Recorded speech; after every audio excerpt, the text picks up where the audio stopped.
Update sa aking saging. Yan. Ganyan na siya kalaki. Ganyan ito. Yung mga alugbate, sabi ko tutubo yan. Tubo talaga yan. Pusa lang yung tutubo sa ilalim. Pero nauubos natin na siya. Yan. Siya yung batch eh. Ang ating saging sa napakaliit na space. Yung dragon fruit ko. Gora na din siya. Tingnan nyo naman. Ang laki nito. Tingnan mo yung space niya. At wala itong pataba. Ang laman lang nito ay ito lang, puro dahon lang. Yan, puro dahon lang yan. So kung nasa city ka, hindi ka makakakita ng mga saging. Pero yun, may maliit akong space. And sabi ng, ito pa yung isa. Tada!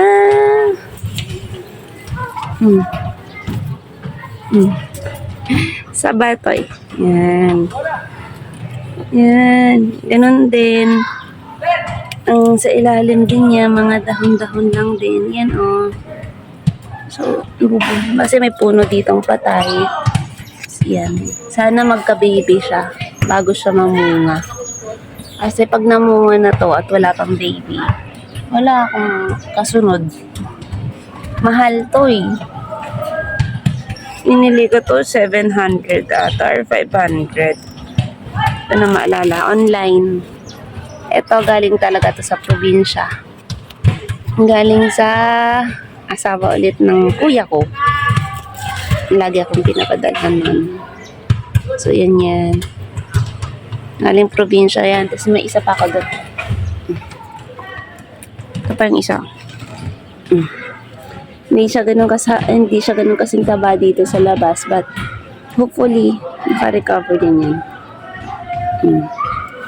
So ang saging ko dito all in all ay 3. 2 arnibal. Ito arnibal yan. Yun, arnibal. Tsaka isang saba. Yan. Ang purpose ko, mapadami ko sila. Nakakatuwa kaya, akala nyo lang, napakaliit na space ko. Ibakante naman to dito. Nasa labas ng pader ko. Eh, hindi naman nililinis ng kabila. Nilinis ko, tapos tinamnan ko. So, ngayon, meron na akong expect na saging.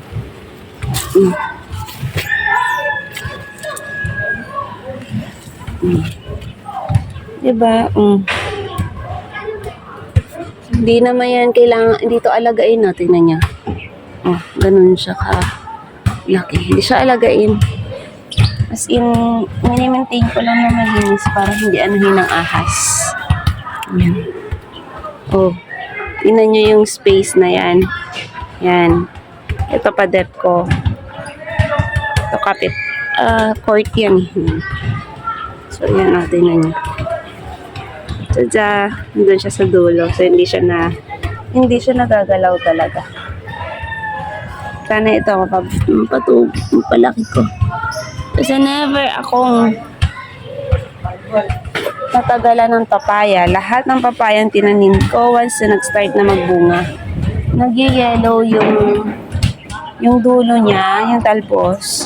Sabi ni ate sa lupa daw yun. So, hindi ko sure.